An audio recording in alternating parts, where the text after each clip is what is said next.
Hola querida familia, ¿cómo están? Que Dios les bendiga. El Señor puso en mi corazón compartir esto con ustedes. Si usted ya abrió este video y ya lo está mirando, le pido de verdad, en el nombre del Señor Jesús, que lo termine de ver. No le quitaré más de 10 minutos, 12 minutos. Y confío en el Señor que será de bendición para su vida, así como lo ha sido también para la mía. Así que usted que está viendo ahí, siga viendo este video. Eh, Estamos en un tiempo, bueno, ya estamos en Semana Santa, ¿cierto? Un tiempo donde nosotros deberíamos reflexionar en este acontecimiento tan importante en la humanidad, la muerte y la resurrección de nuestro Señor Jesucristo. Y yo quiero compartirles este pequeño devocional y quiero leer un texto que está en la palabra de Dios en el libro de Mateo, capítulo 21. Dice así. Tiene como título La entrada triunfal en Jerusalén. Cuando se acercaron a Jerusalén y vinieron a Betfagé, al monte de los olivos, Jesús envió 2 discípulos diciéndole: id a la aldea que está al frente de vosotros, y luego hallaréis una asna atada y un pollino con ella, desatadla y traédmela. Y si alguien os dijere algo, decid: el Señor los necesita, y luego los enviará. Y todo esto aconteció para que se cumpliese lo dicho por el profeta cuando dijo: decida la hija de Sión, he aquí tu rey viene a ti, manso y sentado sobre un asna, sobre un pollino, hijo de animal de carga. Y los discípulos hicieron como Jesús le mandó, y trajeron el asna y el pollino, y pusieron sobre ellos sus mantos, y él se sentó encima. Y la multitud, que era muy numerosa, tendía sus mantos en el camino. Y otros cortaban ramas de los árboles y las tendían en el camino. Y la gente que iba delante y la que iba detrás aclamaba diciendo: Hosana al Hijo de David. Bendito el que viene en el nombre del Señor. Hosana en las alturas. Y cuando entró él en Jerusalén, toda la ciudad se conmovió diciendo: ¿quién es este? Y la gente decía: este es Jesús, el profeta de Nazaret de Galilea. Amén. Bueno, esta lectura, este texto, querido oyente, querida familia, marca un inicio. Me van a perdonar, ando con un poco de carraspera. Marca el inicio de una semana muy intensa. El inicio de una semana muy fuerte para nuestro Señor Jesucristo, que empieza aquí y culmina con la tumba vacía. Vemos que Jesús, un poco antes de este texto, ya él empieza a declarar que su muerte era inminente, que su muerte iba a llegar, que era necesario que él muriera en la cruz. Aquí en este mismo libro de Mateo, si volvemos un par de hojitas hacia atrás, hasta el capítulo 16, dice, desde la confesión de Pedro, ahí Jesús empieza a preguntar: ¿quién dicen ustedes que soy yo? ¿Quién dicen que soy? Y allí Pedro contesta, ¿cierto? Y dice: tú eres el Cristo, el Hijo del Dios viviente. Y Pedro, y el Señor Jesús, perdón, le dice a Pedro: Pedro, bienaventurado eres, Pedro. O sea, dichoso, sumamente feliz, porque esto, Pedro, no te lo ha revelado ni sangre ni carne, sino mi Padre que está en los cielos. Y Pedro, yo me imagino la cena, tiene que haberse sentido, tal vez, superior al resto, a lo mejor porque se sintió halagado, ¿cierto? El Señor Jesucristo lo halagó, le dijo: Pedro, esto te lo reveló mi Padre que está en los cielos, bienaventurado eres, ¿cierto? Y yo siento que en cierto modo Pedro se agrandó delante de los 11, pero después más adelante, en el mismo capítulo 16, vemos que Jesús anuncia su muerte. En el versículo 21 del capítulo 16 de Mateo, Jesús dice que era necesario padecer, que es necesario que Él morir, que es necesario que resucite al tercer día. Y Pedro ahí en el versículo 22 del capítulo 16 dice: entonces Pedro, tomándolo aparte, comenzó a reconvenirle diciendo: Señor, ten compasión de ti, en ninguna manera esto te acontezca. O sea, parafraseando, Pedro le está diciendo: oye, Señor Jesús, ten un poquito de compasión de ti mismo. ¿Cómo vas a permitir que te pase eso si tú eres Jesús, el Hijo de Dios? ¿Cómo vas a permitir eso? Y Jesús le contesta en el versículo 23 del capítulo 16. Quítate delante de mí, Satanás. Vemos los dos contrastes. Primero, Pedro es halagado y Pedro se siente a lo mejor hasta superior al resto por el que recibió de parte de Jesucristo, pero aquí lo está tratando duramente y le está diciendo: apártate de mí, Satanás. ¿Pero por qué? Uno se pregunta, ¿por qué le dice así? Jesús, desde el momento que vino a la tierra, su propósito era morir en la cruz del Calvario. Ese era el propósito de Jesús, propósito de Dios Padre para su Hijo: venir a la tierra, morir en una cruz y resucitar al tercer día. Entonces lo que estaba haciendo Pedro aquí era, en cierto modo, un tropiezo para que él no cumpla la voluntad de Dios.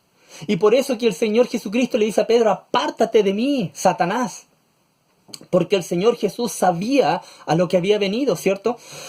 Y por eso lo trata así duramente. Y si volvemos nuevamente a la historia, bueno, era para que entiendan que el Señor Jesús, antes de esta historia que leímos al comienzo, él ya estaba anunciando que su muerte era segura, que ya venía. Y si volvemos al texto del capítulo 21, volviendo a la historia del capítulo 21 de Mateo, aquí vemos que el Señor Jesucristo se está presentando como un rey. Primero, en los primeros 3 versículos del capítulo 21, el Señor Jesucristo le da las instrucciones a sus discípulos. A 2 de ellos. Le dice a 2 de ellos que vayan, dice el versículo 1, envió a 2 de ellos que vayan a la aldea de enfrente y que traigan un pollino que hay ahí, un asna que está atada, y que la traigan donde él, ¿cierto? Y ellos preguntan: ¿pero qué pasa, Señor, si me dicen: oye, ¿a dónde llevas ese animal? No es tuyo. Y que ellos tenían que contestar que el Señor lo necesita y que después lo iba a devolver. Entonces estos obedecen esas instrucciones del Señor. Desatan esta asna, la llevan donde Jesús, porque Jesús, como dice la historia, él las necesitaba. Y en el versículo 4 vemos algo importante, que él ya vemos la entrada, que él va arriba de esta asna de este pollino, ¿cierto? Pero ejerce una pregunta: ¿por qué no entró caminando? Sí, ¿por qué mandó a buscar ese pollino, esa asna? ¿Por qué simplemente no entró caminando? Porque la misma palabra dice que debía cumplirse una profecía escrita en el Antiguo Testamento, ¿cierto? Tenía que cumplirse la profecía que dio el profeta Zacarías aproximadamente 500 años antes de este acontecimiento. El libro de Zacarías está en el Antiguo Testamento, aquí lo tengo, dice lo siguiente. Zacarías 9:9 dice: alégrate mucho, hija de Sión, da voces de júbilo, hija de Jerusalén. He aquí tu rey vendrá a ti justo y salvador, humilde, cabalgando sobre un asno, sobre un pollino, hijo de asna. Ahí está la profecía. Y la vemos cumplida en nuestro Señor Jesucristo aquí en el Nuevo Testamento 500 años después. Para que vea la concordancia que tiene la Escritura, la palabra del Señor. Y la Escritura se cumple aquí, perdón. Entonces vemos que se presenta el Señor Jesucristo como un rey. Y va entrando aquí como un rey. El rey que ha de venir. El rey que profetizó el libro de Zacarías allí, que era este rey. Y Zacarías dice algo importante, dice al comienzo: alégrate mucho. Alégrate mucho, no lo dice aquí el versículo 5 del texto de Mateo. Zacarías dice: alégrate mucho. Alégrate. Debemos alegrarnos, porque el Señor, como Rey, triunfó en esta semana, ¿cierto? También vemos en Zacarías, en el Antiguo Testamento, el versículo que leí, el versículo 9 del capítulo 9, vemos también 4 características del Mesías. Ahí dice: He aquí tu rey vendrá a ti justo y salvador, humilde y cabalgando sobre un asno, sobre un pollino de asna. Vemos cuatro características del Mesías, cuatro características de Jesús. La primera es que Él es rey, ¿cierto? Dice ahí, tu rey vendrá a ti.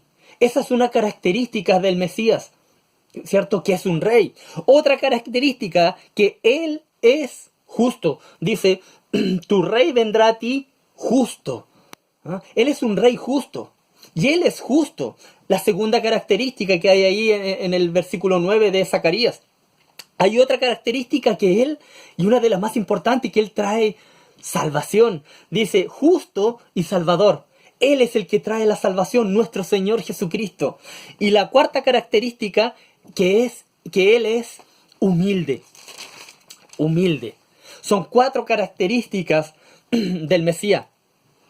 Y volviendo al capítulo 21 de Mateo, el versículo 8 y 9, aquí vemos que el Señor ya empieza a ser homenajeado. Vemos que el Señor va avanzando, entrando a Jerusalén. Dice la Escritura que mucha gente había allí, ¿cierto? Y el Señor empieza a ser homenajeado, empieza a recibir el honor que Él se merece. Colocan mantos, dice, en el camino.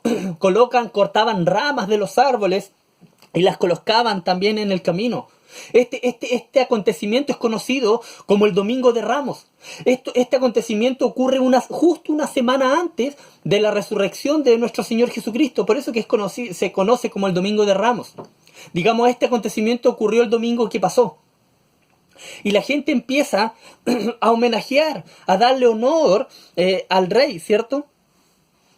Así, en el Antiguo Testamento, así se recibían a los reyes. En el Antiguo Testamento era un homenaje un homenaje reservado solamente a la alta nobleza. Lo que hicieron esta gente con Jesús. Y gritaban, ¿cierto? Daban voces, dice el versículo, ¡Hosana! ¡Hosana! Gritaban. ¿Qué significa esto? ¿Qué significa Hosana? Hosana, esta es una expresión de alabanza, una expresión de alabanza de la gente que decía, sálvanos ahora, Hosana, eso gritaban, eso expresaban ellos con esa palabra, sálvanos ahora, es una expresión de alabanza, así como también decir cuando uno dice aleluya, que significa alabado sea el Señor, o cuando uno dice amén, que significa así sea, o afirmando algo, así sea o así será, ¿cierto? Citan también aquí esta gente cuando empiezan a alabar al Señor, cuando empiezan a decir hosana en las alturas, bendito sea el que viene en el nombre del Señor. Están citando igual un salmo mesiánico que habla de Jesús, quiere decir eso del Mesías. El Salmo 118, versículos 25 y 26 dice, oh Jehová, sálvanos. Te ruego, oh Jehová, que nos hagas prosperar ahora. Bendito el que viene en el nombre de Jehová. Desde la casa de Jehová os bendecimos. Aquí vemos que se está cumpliendo igual parte de este salmo. También un salmo mesiánico profético, ¿cierto? Que anuncia lo que va a acontecer con Jesucristo. ¿Quién se está cumpliendo ese salmo allí? El versículo 9 dice, Hosana, hijo de David. Hijo de David. ¿Quién es este David? David, el rey David, el pastorcito de ovejas. Él, hijo de David. ¿Por qué le dicen hijo de David? Este David que enfrentó a Goliat y le ganó a Goliat, ¿cierto? ¿Por qué hijo de David? Si buscamos en 2 de Samuel 7:16, en el Antiguo Testamento también, 2 de Samuel, capítulo 7, versículo 16 dice, y será afirmada tu casa y tu reino para siempre delante de tu rostro, y tu trono será estable eternamente. Todo el capítulo 7 de 2 de Samuel habla del pacto que hizo Dios con David. Un pacto que hizo Dios con David. Y dentro de ese pacto que hizo con David, Dios le dice en este pacto a David que su reino será estable eternamente. ¿Cómo es eso? Le está diciendo de tu descendencia. de tu linaje, de tu sangre, ¿cierto? Vendrá el reino eterno. Jesucristo es el resultado garantizado de ese reino eterno, profetizado también allí en 2 de Samuel capítulo 7. La profecía estaba escrita en el Antiguo Testamento y se cumple una vez más también en Jesucristo. Y aquí vemos a Jesús entrando en Jerusalén. Lo vemos entrando. Y la gente, como dije, clamando, ahí clamaba, sálvanos ahora, hosana en las alturas, ¿cierto? Clamaba la gente. Dice que toda la escritura hay en el versículo que toda la ciudad, el pueblo, la ciudad, se conmovió. Se conmovió, o sea, se emocionó, se impresionó. Y decían, ahí salen signos de pregunta en la escritura, ¿quién es este? ¿Mm? ¿Quién es este? La gente estaba emocionada, impresionada con lo que estaba sucediendo allí. Y como dije, el Señor Jesucristo iba a enfrentar la semana más difícil aquí en la tierra. Era el comienzo de la semana más difícil. Él ya había anunciado a qué había venido. Si leemos Juan capítulo 12, dice, del versículo 23 en adelante, dice, Jesús le respondió diciendo, ha llegado la hora para que el Hijo del Hombre sea glorificado. El Señor Jesucristo es digno de ser glorificado. De cierto os digo, que si el grano de trigo no cae en la tierra y muere, queda solo. Pero si muere, lleva mucho fruto. Ese es el sacrificio, está hablando de su sacrificio.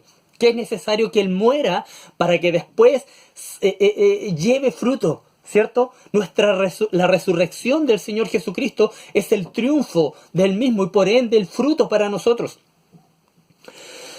Y el 25 dice, el que ama la vida la perderá y el que aborrece su vida en este mundo para vida eterna la guardará. Si alguno me sirve, sígame, y donde yo estuviere allí también estará mi servidor. Si alguno me sirviere, mi Padre le honrará. Y el 27 dice, ahora está turbada mi alma. ¿Y qué diré? Padre, sálvame de esta hora. Mas para esto he llegado a esta hora. Dice, para esto he llegado, a esto he venido, dice el Señor Jesucristo. Para esto vine yo, para esto me mandó el Padre, ¿cierto? A morir en la cruz, ¿cierto? Para resucitar al tercer día. El versículo 27, el último versículo que leímos, declara, ¿cierto? Que Él viene a darnos salvación. La Escritura dice que estaban todos conmovidos, ahí en el capítulo 21 de Mateo. Estaban todos emocionados, impresionados, conmovidos. Y yo me pregunto, en este tiempo de Semana Santa, en este tiempo de reflexión, ¿tú estás conmovido al escuchar la palabra del Señor que te estoy compartiendo? ¿Estás emocionado? ¿Estás impresionado? No por lo que yo estoy haciendo. No me mires a mí. Por lo que el Señor Jesucristo hizo por ti y por mí. ¿Estás conmocionado? ¿Estás emocionado por lo que Él... Por último te preguntes, como se preguntaba la gente allí, ¿quién es este? ¿Te has puesto a preguntarte quién es este Jesús? Pedro lo declaró. Él es el Cristo, el Hijo del Dios viviente. La Escritura nos muestra que algunos le rechazaron, otros lo recibieron. A los suyos vino y los suyos no le recibieron. Mas a los que le recibieron le dio potestad de ser hechos hijos de Dios. La Escritura lo dice y no lo digo yo. Yo solo lo repito. Te invito a que no rechaces a Jesús. Recibe a Jesús. Hay muchos dentro de tu familia, dentro de tus amigos, de tus colegas de trabajo, que han sido transformados por la poderosa palabra de nuestro Señor Jesucristo. La poderosa palabra de Dios, que es la Biblia. No dudes. Él te transforma. Él transforma las vidas. Él transformará tu vida. Pregúntate el día de hoy, como se preguntaban aquí los de la Biblia, ¿quién es este Jesús? Jesús es el Hijo de Dios. el Cristo, el Hijo del Dios viviente. Romanos capítulo 10, versículos 9 y 10 dice algo muy importante, muy bonito. Dice que si confesares con tu boca que Jesús es el Señor y creyeres en tu corazón que Dios le levantó de los muertos, serás salvo. Porque el corazón se cree para justicia, pero con la boca se confiesa para salvación. Esto no es un simple reconocimiento de que Él es Dios, porque hasta el mismo diablo, Satanás, sabe que Él es Dios. Esto se trata de una convicción personal, profunda y sin reservas de que Jesús ejerce un señorío directo en tu vida. Una convicción de que Él es Señor de tu vida. De eso se trata esta confesión. Y no se trata solo de repetirla y nada más. Tiene que haber una convicción en ti. Únete a estos hombres de la Biblia, a todos los que pertenecemos al cristianismo, al evangelio. A estos que dicen: Hosana, Señor, en las alturas. Sálvanos ahora. Recuerdo el día en que el Señor me llamó. El primer día que fui al culto, tiritaba en la banca donde estaba mientras escuchaba la palabra del Señor. Tenía ganas de pasar adelante y declarar mi amor al Señor, pero tiritaba, algo me amarraba ahí, hasta que decidí pasar y confesar en mi corazón, tener la convicción de que Jesús es el Salvador de mi vida. Y desde ese momento nunca más dejé de ir, nunca más me separé de Él. El Señor puso en mi corazón predicar su palabra, y gracias al Señor lo estoy haciendo, predicando su palabra. He tenido la bendición de ir a otras partes a predicar su evangelio, incluso a otros países. El Señor ha sido bueno. Poco a poco voy siendo transformado, porque no soy perfecto y nunca seré perfecto. Pero poco a poco voy siendo transformado y santificado. Mi vida, mi esposa, mis hijos, mi familia. Te invito a que en este tiempo te puedas acercar al Señor Jesucristo. Reflexionar en este tiempo de Semana Santa el sacrificio que Él hizo por ti. Busca al Señor. Que el Señor te bendiga.